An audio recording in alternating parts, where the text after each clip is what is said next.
Hello student, welcome to our exam V. This is Himani. So student, आपको पता है कि एफसीआई का एग्जाम कंडक्ट होने वाला है एंड इसके लिए जो दो नेसेसरी वीडियोस हैं वो ऑलरेडी आ चुकी हैं। ये इस वीडियो का थर्ड पार्ट है एंड आप हमारी साइट पे मॉक टेस्ट भी अटेम्प्ट करते रहिए ताकि आपको पता चले कि आपकी प्रिपरेशन कैसे चल रही है।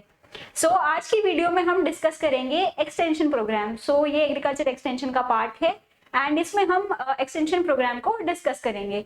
So let's move ahead and start the video.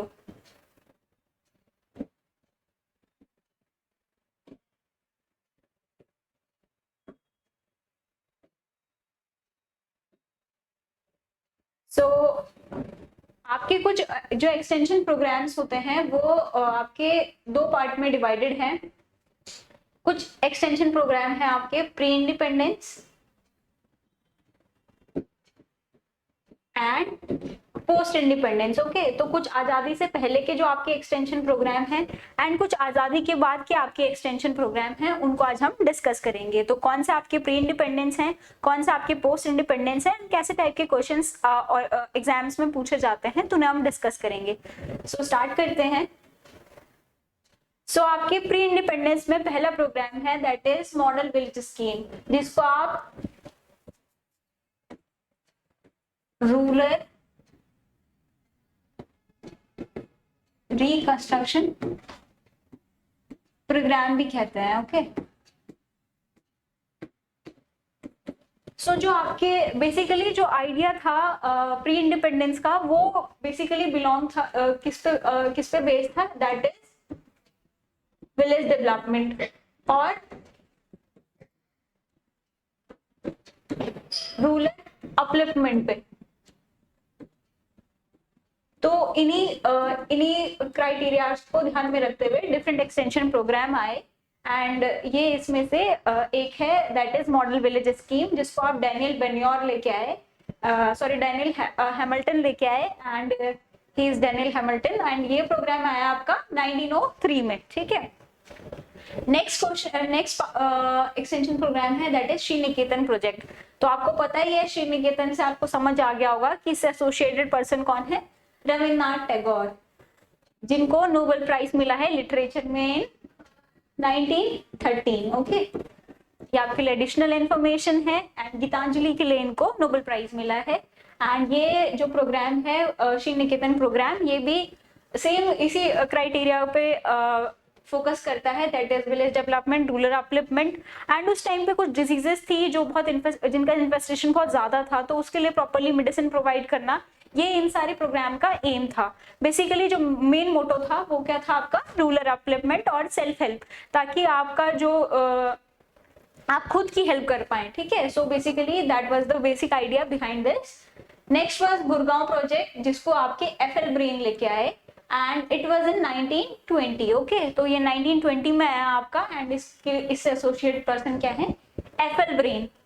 Next was Marthandam project, जो आया आपका 1921 में एंड इससे एसोसिएटेड पर्सन कौन है आपके, स्पेंसर हेच।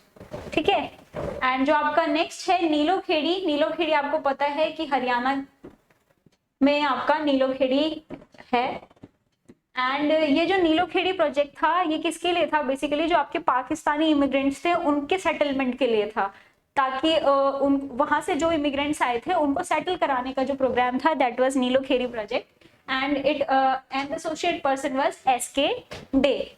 ओके, सो ये आपके कुछ प्री इंडिपेंडेंस प्रोग्राम्स थे, एक्सटेंशन प्रोग्राम्स थे। Let's move towards the next.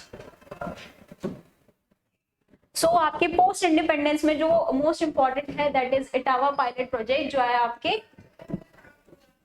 1948 में एंड इससे जो एसोसिएट पर्सन है वो कौन है, एल्बर्ट मेयर। ओके, जो आपका इटावा पायलट प्रोजेक्ट है इसको लॉन्च किया गया था इटावा डिस्ट्रिक्ट में, यूपी में। ओके, एंड इसको पायलट इसलिए बोला गया क्योंकि ये फोररनर था एंड ये अपने पहला ऐसा प्रोजेक्ट था। ठीक है, सो इसको बोला गया इटावा पायलट प्रोजेक्ट एंड ये आया आपका इटावा डिस्ट्रिक्ट में in UP in 1948 under Albert mayor. Okay, and इसमें पहले 64 विलेजेस थे जिसमें ये प्रोजेक्ट लॉन्च हुआ एंड उसके बाद उनको इंक्रीज करके कितना कर दिया गया, पहले ये 64 में था, फिर उसको बढ़ा के 97 विलेजेस को कवर किया गया, ठीक है, इसके अंडर। एंड ये इसका ओरिजिनेटर एल्बर्ट मेयर थे, ठीक है। एंड इन्होंने भी, इनका भी सेम मोटो था, that is rural reconstruction, okay. तो इस पे बेस था ये।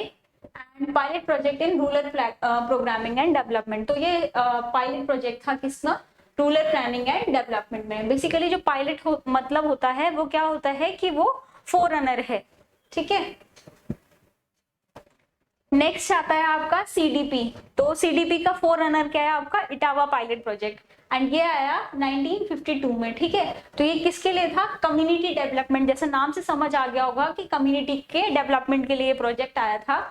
तो इसमें 55 कम्युनिटी डेवलपमेंट प्रोजेक्ट्स पहले स्टार्ट किए गए different parts of the country, ठीक है। अलग अलग पार्ट में 55 कम्युनिटी डेवलपमेंट प्रोजेक्ट स्टार्ट किए गए।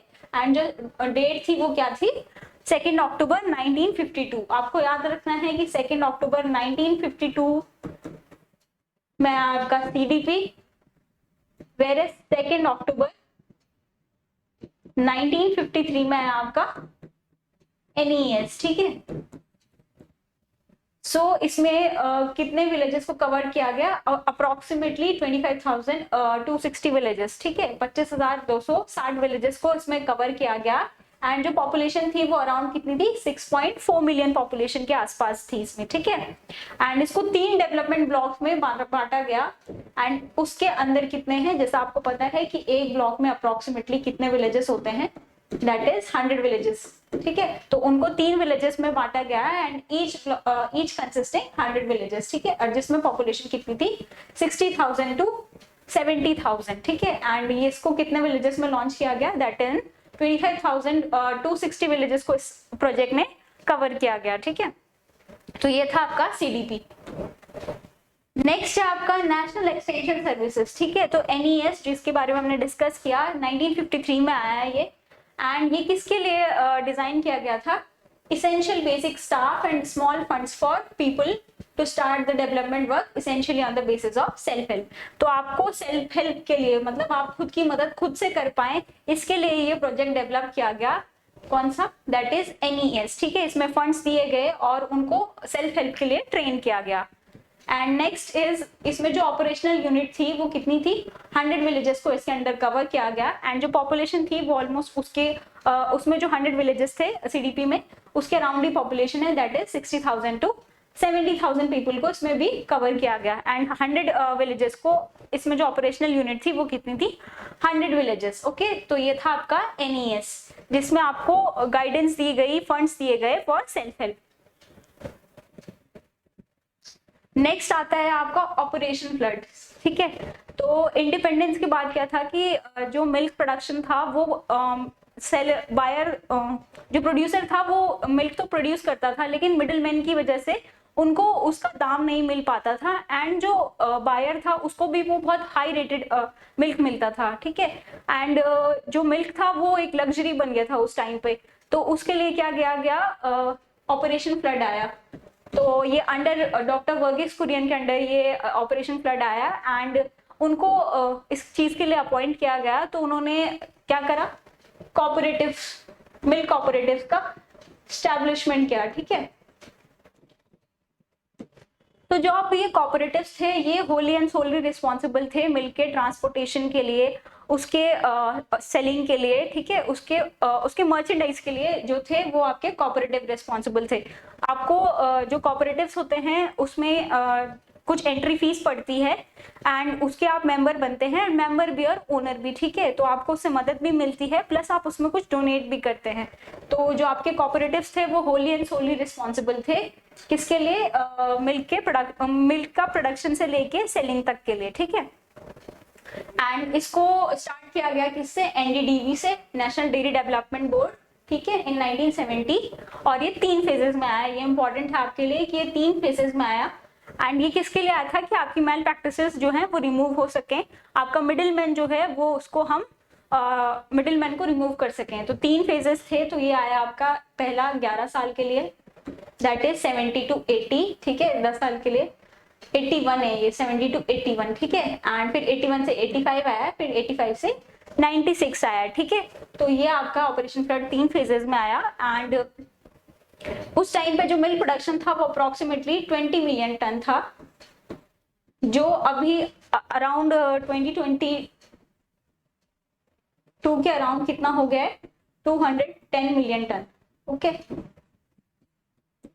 एंड अभी भी जो आपके मिल्क का जो सेलिंग होती है तो वो कैसा होता है, अनऑर्गेनाइज्ड एंड ऑर्गेनाइज सेक्टर।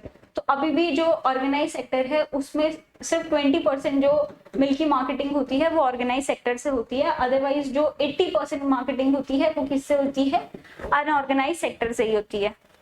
तो this was all about your operation flood. And आपको पता होगा कि मिल्कमैन ऑफ इंडिया किसे कहा जाता है, मिल्कमैन ऑफ इंडिया कहा जाता है doctor V Kurien, okay. So next है आपका ट्रेनिंग एंड विजिट सिस्टम, ठीक है। तो ये आपका इसको आप बेस्टर एंड बेन्योर सिस्टम भी कहते हैं क्योंकि इसे बेस्टर एंड बेन्योर लेके आए। एंड जो इसमें इंपॉर्टेंट चीज है वो आपको याद रखनी है कि जो एसएमएस है वो इंफॉर्मेशन प्रोवाइड करता है एक्सटेंशन वर्कर को, ठीक है। एंड जो आपका एक्सटेंशन वर्कर है वो फिर ट्रेनिंग प्रोवाइड करता है फार्मर को, ऐसे ये इंफॉर्मेशन सर्कुलेट होती है। सो बेसिकली ये उसका idea behind training and T and V system was this. And इसमें क्या था, all round development of agriculture extension in the country, ठीक है। तो आपका जो एक्सटेंशन है उसका ऑल राउंड डेवलपमेंट हो कंट्री में, ये इसका मोटो था। एंड ये कितने स्टेट में स्टार्ट किया गया, दैट इज इन 2 स्टेट्स जो थे आपके राजस्थान और वेस्ट बंगाल, ठीक है। फिर इसको 16 स्टेट में कवर किया गया।